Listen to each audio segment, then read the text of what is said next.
네, 여러분 안녕하세요. 네, HLB 테라퓨틱스 말씀드립니다.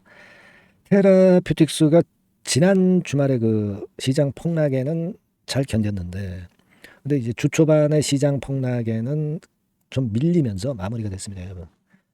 네, 여러분들이 그 프라이머리 컴프레션은 도대체 어떻게 된 거냐? 네, 이 부분을 생각하고 계실 거고요. 네, 그리고 자, 지수가 물론 이제 폭락을 해서 내렸다고는 보는데, 지금 뭐 테라퓨틱스만의 강점은 그래도 지수를 좀 이길 수 있는 거 아니냐, 이런 건에 대한 생각 하시고 계시리라고 보여집니다. 그래서 이 부분들을 좀 제대로 알아보는 그런 시간을 가져보도록 하겠습니다. 그리고 영상 후반부에는 저평가 성장주 대박주 한 종목 제가 말씀을 드리도록 하겠습니다. 자, 지금 여러분 그 코스닥 지수, 코스피 지수 말도 안 되는 폭락이 나왔죠. 대폭락이 나왔습니다. 이게 코스피 지수인데 8.77% 내렸고, 코스닥 지수도 11%는 폭락을 했고, 코스닥 코스피 전부 그 서킷 브레이커, 동반 서킷 브레이커가 걸릴 정도로 엄청난 폭락세가 나타났던 그런 부분입니다. 근데요, 우리가 테라퓨틱스와 관련해서 여러분들 보시면 그 대부분 이제 수급 보실 때 이제 외인 동향 많이 보시잖아요. 근데 우리가 시장이 이렇게 어려운데도 불구하고 외인이 5만 3천 주 정도 들어왔어요. 그죠? 그리고 그 외인이 5만 3천 주 순매수란 거는 프로그램 매수로 들어왔습니다. 대개 외인들은 프로그램 매수로 들어오죠. 프로그램 매수라고 하는 것은 요거는 이제 여러분 전문 용어로 이제 비차익 매수가 들어왔다는 얘기예요. 근데 비차익 매수라는 거는 이제 바스켓을 사는 겁니다. 근데 HLB 그룹 주가들은 이 바스켓 안에 되게 포함이 돼 있어요. 지수에 영향을 크게 미치는 종목이기 때문에. 그러니까 외인들이 비차익 매수를 한 거는요, 코스피 지수 낙폭이 크기 때문에 반전을 노리는 겁니다. 그래서 들어온 거거든요. 그래서 제가 볼 때는 그 부분이 일단 긍정적이라고 봅니다. 여기 보시다시피 그 거래소는 외인기관이 순매도를 엄청 때렸지만, 코스닥은 미리 많이 내려서 그런지 순매수가 많이 보이죠, 여러분. 그죠? 그거 잘 보이실 거예요. 그리고 여러분 코스닥에 프로그램 매수가 들어와서 외인 순매수가 많아졌는데, 차익보다도 그 비차익에서 많이 됐어요. 이거는 비차익을 매수했다는 얘기는 바스켓을 샀다는 얘기고, 바스켓을 샀다는 얘기는 지수가 반전할 것을 기대하고 바스켓을 많이 산 거예요. 그래서 이런 코스닥 지수 움직임에 대한 반전 기대가 좀 있을 가능성이 높습니다. 이게 지금 코스닥 지수 차트고요. 이건 거래소 지수 차트인데, 지금 우리가 그 프로그램이나 이런 건으로 본다면 이 지수, 코스닥 지수 반전할 가능성은 높아요. 예. 우리가 물론 미국 시장보다 더 크게 대폭락하고 그래서 좀 아쉽지만, 일본도 마찬가지로 12%나 폭락을 했어요. 뭐 일단 중국은 과거에 크게 올리지 못해가지고 덜 내렸고요. 그러니까 이 정도로 지금 며칠간 폭락을 하고 이런 모습이기 때문에 반전을 노리는 그런 외인들의 프로그램 매매 동향을 우리가 알 수 있습니다. 간접적으로. 그래서 이 부분에 대한 기대도 있고요. 테라피틱스가 이제 그러다 보니까 또 외인 순매수가 그래서 들어온 부분도 있습니다. 그래서 이 부분은 나쁘지 않아요. HLB 그룹은 지수 흐름보다도 양호하다는 거 잘 알고 계실 겁니다. 그래서 이 부분은 일단 제가 볼 때는 좀 안심을 하실 부분이다, 이렇게 말씀을 드리고 싶고요. 근데 HLB 테라피틱스는 뭐 여러분들 제가 강조를 드렸다시피 도대체 이 프라이머리 컴플레이션 이 건에 대한 결과는 왜 안 나오는 거냐? 7월 31일 날 예상 아닙니까? 예상 에스티메이트라는 거는 이제 추정치라는 얘기거든요. 그래서 삼상 임상의 성공 여부를 알 수 있는 이 건의 프라이머리 컴플레이션이 7월 31일로 예정이 되었었는데, 이 건에 대한 결과치가 외신이라든가 또는 국내 언론을 통해서 왜 안 나오는 건지 좀 궁금해 하실 겁니다. 근데요, 되게 이런 건에 대한 재료는 막바로 나오진 않습니다. 조금 시간이 걸리고요. 그리고 외신을 먼저 타고 들어와요. 그 다음에 이제 국내 언론에서 이걸 가지고 또 기사를 씁니다. 이 순서가 있기 때문에 우리는 차분히 좀 기다려 볼 필요가 있습니다. 예, 아시겠죠? 그리고 이 7월 31일이라고 하는 것은 프라이머리 컴플레이션의 예정 날짜입니다. 그러니까 이게 조금 지연될 수도 있다는 건도 생각을 하실 필요는 있어요. 여하튼 뭐 지금 이 건에 대한 얘기가 나오면 더 좋겠고, 이 부분은 그렇게 한번 생각하시면 좋겠다는 생각을 말씀드리고요. 뭐 요것에 대한 정보가 하여튼 그 입수되는 것은 제가 테라라고 문자를 주신 분에게 바로바로 드릴 거예요. 아시겠죠? 이따 제가 다시 번호 띄울게요. 그렇게 좀 말씀을 좀 드리고 싶고요. 그리고 뭘 말씀을 드리고자 하냐면 왜 제가 그 코스닥 지수 반등을 얘기하느냐. 비차익으로 들어왔기 때문에 예, 이 비차익이라고 하는 것은 매도는 지수를 나쁘게 보는 거고요. 매수는 지수를 좋게 보는 겁니다. 간단하게 말씀드려서. 따라서 이 비차익 매수가 코스닥에서 많이 들어왔고 테라피틱스도 그래서 이제 프로그램 매수, 외인 매수로 잡힌 겁니다. 그 부분을 꼭 긍정적으로 보시고요. 그렇게 대응할 필요가 있다. 이렇게 생각이 듭니다. 예. 그리고 제가 아까 말씀드렸던 그 프라이머리 컴프레션은 시차가 좀 있다는 거 생각하시고요. 여하튼 이 건에 대한 정보 들어오면 바로 말씀드릴 거고 지금 테라피틱스는 뭐 시장이 크게 뭐 11%나 코스닥 지수 폭락했는데 이 정도면 그래도 선전을 한 거예요. 우리가 전체 시장이 대폭락할 때는 어쩔 수 없어요. 암만 좋은 재료를 갖고 있어도 같이 도매금에 내려버리는데 그 내리는 강도가 다른 종목보다 훨씬 낮다는 얘기예요. 그걸 좀 생각하실 필요가 있겠고요.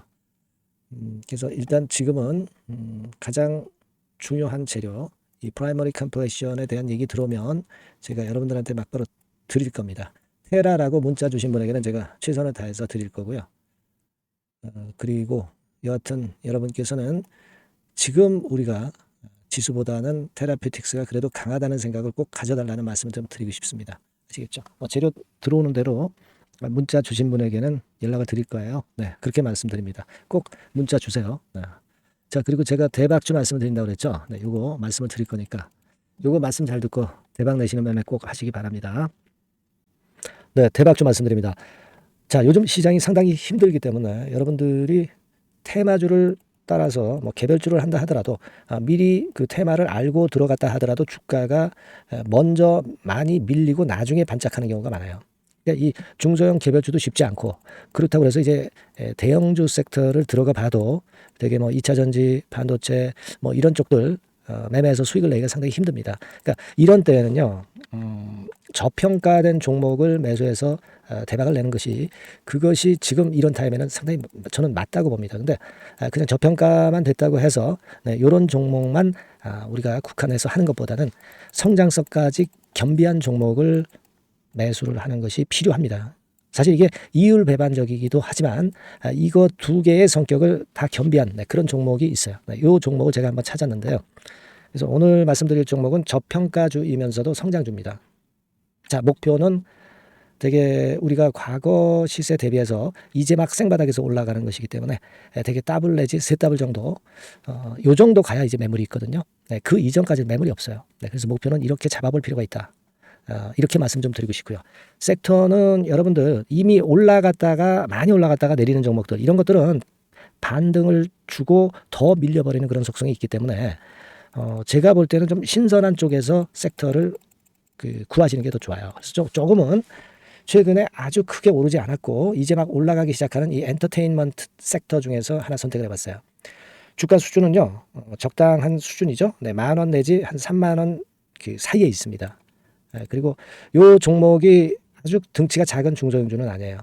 네, 하지만 유보율 같은 경우도 한 3,000 내지 5,000% 정도 있는 생바닥에서 이제 막 올라오는 종목 약간은 이제 대형주 성격에 가깝다고 봐야 될 것 같아요. 네. 하지만 탄력이 있을 겁니다. 네, 지금 말씀드린 유보율 같은 경우도 확실하고 재무구조가 뭐 확실하죠. 재무구조 확실하지 않은 종목은 제가 추천 안 합니다.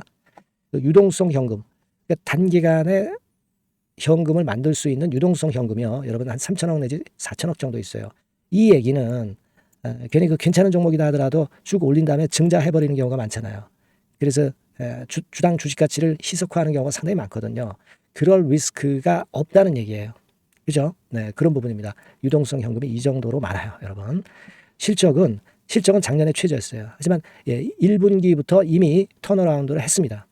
그러니까 우리가 주식을 선택할 때 실적이 증가하는 기업도 좋지만 과거에 안 좋았다가 또는 실적이 최소치를 찍었다가 그 다음에 이제 실적이 높아지는 종목, 이런 턴어라운드성 종목들이 큰 대박 시세를 내는 경우가 많습니다. 그래서 이런 특징이 있다는 거 말씀 좀 드리고 싶고요. 퍼 배수, 우리가 이익을 측정하는 퍼 배수가 6배에서 10배 사이에 있기 때문에 지금 실적이 올라가기 때문에 이거 퍼 배수는 상당히 크게 증가할 수 있어요. 되게 이 섹터가 속한 기업의 평균 퍼가 뭐 좋을 때는 50배까지도 올라갔었어요. 되게 한 2, 30배 정도는 갑니다. 근데 지금 퍼가 6배 내지 10배라고 한다면 더블 내지 3더블을 분명히 보일 가능성이 높다 이렇게 봅니다. 그리고 자산 가치로 따져서도 PBR이 한 0.5배수 내지 0.9배수거든요. 근데 이게 자산 가치가 지금 이 정도면 굉장히 저평가입니다. 왜냐하면 우리가 자기 자본 수익률 같은 경우 되게 20 내지 뭐 50%까지 갔던 종목입니다.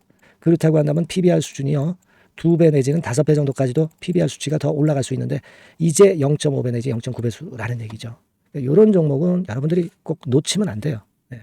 매매 기간은 한두 달 후 정도의 시세 분출을 기대하는 겁니다. 그러니까 미리 사는 거죠.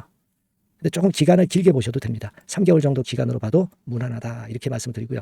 수급적인 측면에서는 외인들이 들어오기 시작했어요. 외인들이 화끈하게 지금 한 일주일 정도 들어오고 있고 기관은 이미 들어와 있고요. 외인 기관 쌍끌이 매수가 펼쳐지고 있어요. 그러면 가는 거죠. 그죠? 그리고 중요한 거는요. 3, 4년간 조정을 계속 보였어요. 3, 4년간 계속 하락을 했습니다.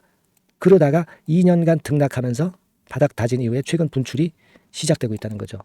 여러분 요거 제가 차트를 한번 보여드리면 주봉 차트가 이런 식이죠. 네, 주봉 차트가 이런 식입니다. 요거가 이제 한 1, 2년간에 걸쳐서 다지고 이제 막 올라오기 시작한다는 거예요. 자, 그렇기 때문에 우리가 아무런 위험 부담 없이 베팅을 할 필요가 있다. 이렇게 보고 월봉 차트도 보세요. 네, 월봉 차트도 바닥을 여러 번 찍었잖아요. 네, 그래 놓고 슬쩍 올려지는 패턴. 자, 여기서부터 여기까지는 이렇다 할 매물이 없어요. 그냥 날아갈 수 있는 겁니다, 여러분. 아시겠죠? 예, 요런 종목이에요. 그래서 요 종목 여러분들 한번 잘 해보시고요. 제가 끝까지 매수부터 매도까지 케어를 해드릴 거고요. 여기 전화번호 있죠? 예, 요 전화번호로 뭐라고 주시면 되냐면 대박이라고 문자를 주시면 돼요. 예, 대박 간단하죠? 대박이라고 문자를 주시면 제가 최선을 다해서 매수 시점부터 매도 시점까지 여러분께 최선을 다해서 도와드릴 거예요. 네, 아시겠죠? 이번에 이 대박주는 한번 잡읍시다. 네, 자 그렇게 말씀드리겠습니다.